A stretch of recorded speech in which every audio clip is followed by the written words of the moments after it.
Hey everyone, today I'm going to show you some ways to practice and understand chord progressions that will make it nearly impossible to ever forget another standard. Professional jazz musicians often know hundreds of standards and can play them in any key at the drop of a hat. So how do they do it? In spite of how complicated some lead sheets may look, there are ways to reduce the amount of information you actually have to remember. Number 5, don't separate the melody from the chord progression as you're learning it. From the moment we start learning a tune, we want to be aware of the first note and the first chord, not as their names like B flat over a G minor chord, but as the third of a minor chord or the sixth of a major chord. This makes it much easier to learn in other keys later and helps reinforce that knowledge, and it has the added bonus of training your ear at the same time to hear this harmonic relationship. So, for example, in All the Things You Are, if I'm playing an F minor chord, the third is the melody note. And the second chord, the third is the melody note. And the next chord, the third is the melody note. And the next chord, the third is the melody note. And the next chord, the third is the melody note. And this is the third. And that's the melody note. So it's all thirds. Number 4, stop looking at lead sheets. Get off the page as soon as you can. There are exceptions.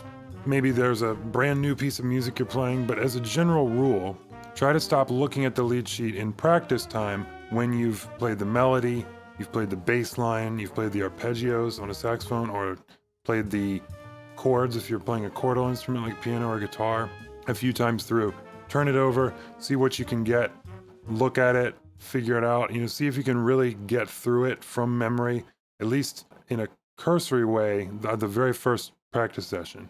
If you have the opportunity to learn the tune by ear, which is ideal and possible for any standard, there's so many great recordings, then do the best you can to learn it by ear, hacking it away at it, what's the bass playing?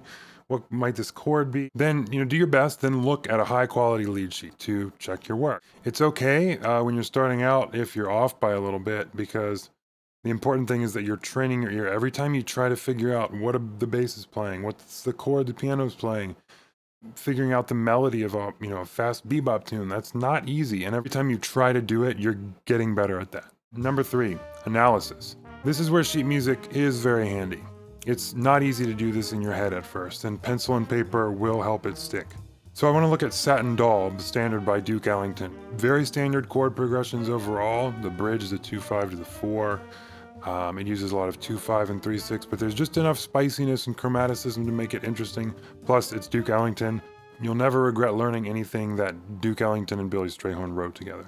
So when we look at this tune, there are 16 chord symbols in the A section, every two beats. So when a professional musician is playing this, are they thinking of what's happening every 2 beats? Like, oh, there's a chord here, there's a chord here. No, it's way too much information. We don't think like that. If I needed to describe the changes in this tune quickly to someone, it would be something like this. Chords are 2-5-2-5, D minor, G7, D minor, G7, 3-6, 3-6.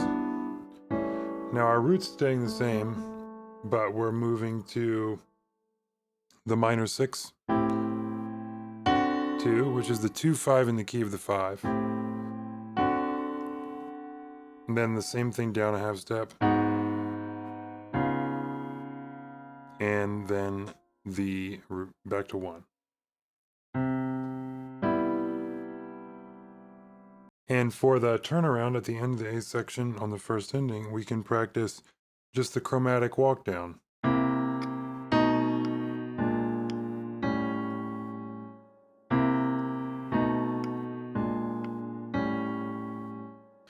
Quick side note, this turnaround that is on this lead sheet is cool, it works, it's a way to get us from the 1 chord to the 6 chord, but when you listen to any 5 canon versions of this tune, you'll hear different turnarounds.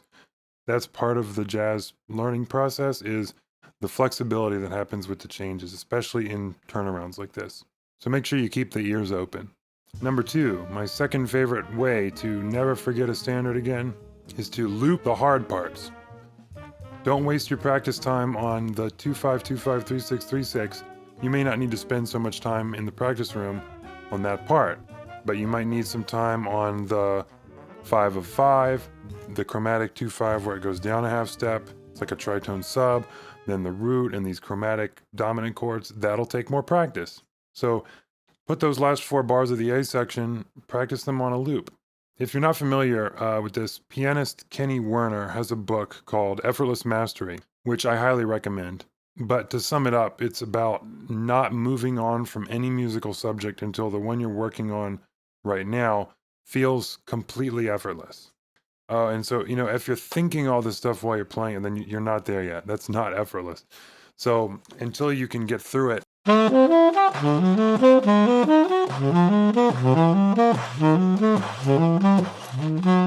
so you might start by just playing the bass line of the part that's tricky.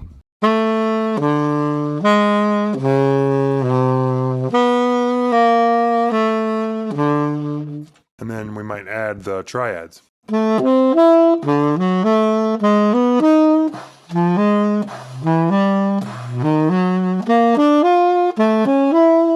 So once you can do that, we're remembering such a short piece over and over again to make that stick.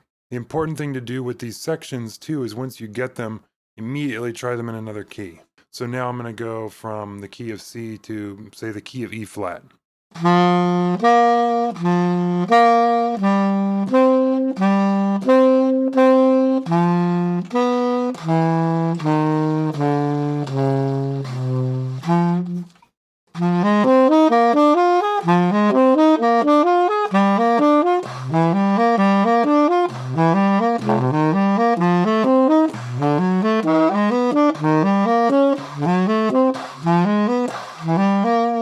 So you get the idea. The important thing is to just keep it moving.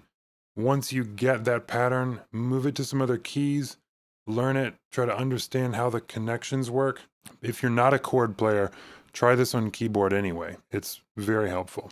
And finally, number 1, the absolute best way to never forget a song again is the easiest. But before I tell you, please like and subscribe and comment so that our algorithm overlord will actually show this video to other people and help me in my mission of eliminating iPads and real books from jam sessions around the world. Number 1 is listen to the tunes. Actively listen to this music as much as possible. Has anyone on earth forgotten the melody to All Star by Smash Mouth since 1999? I don't think so, because we've all heard it millions of times. So get to that same level of listening with the music you're trying to learn. I don't start learning a new tune until I've had it in my listening rotation long enough to know the melody by ear, at least be able to kind of hum along with the bass line and hear where things are going generally. At first, you might even be able to hear some 2/5s, these movements, ba, ba, ba, they're all over standards.